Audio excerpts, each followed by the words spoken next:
Он не просто так идет в армию, а идет воевать за нас. То, чтобы у нас все было хорошо.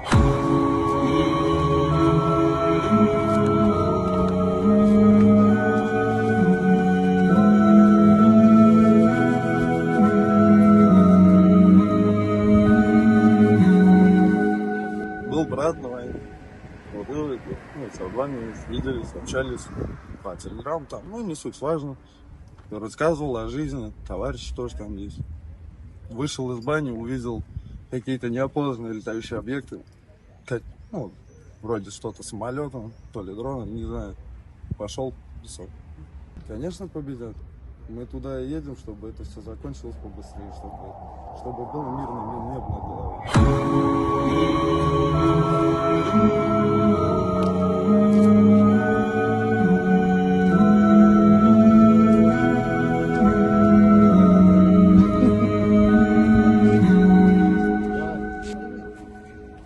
Вот мои вещи, которые мне понадобятся. Тапочки, бинты какие-то, если наложили, ремень и одежда. Страха нет никакого. Да, вперед, вперед, только вперед.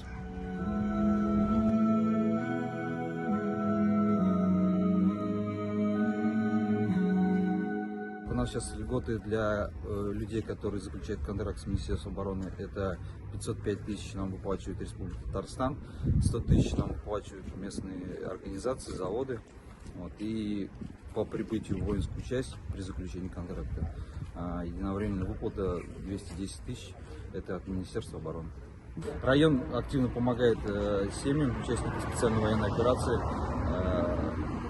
Мы постоянно их собираем, оказываем все необходимую помощь, к нам люди обращаются, мы ни одному человеку не сказали нет. Все, что мы можем, мы делаем, все, что от нас требуется, мы делаем. Вот, Михаил Павлович активно принимает участие в данных мероприятиях, встречается с отпускниками. 8 марта мы проводили встречу с женами, с участниками СУ, то есть все их пожелания и просьбы были нами выполнены. Помню, недавно дроны прилетали с Украины, ведь полно Казань. Он после этого прям настойчиво сказал то, что пойдет.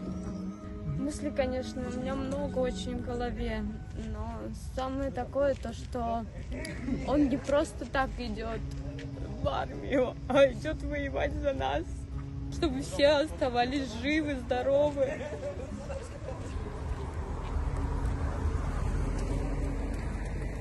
Когда к нам обращаются граждане на поступление в военную службу по контракту, они чувствуют серьезность и ответственность в своем деле. То есть любой человек, он понимает, что не игрушки и не детский сад, чтобы в дальнейшем защитить нашу страну и наше Отечество.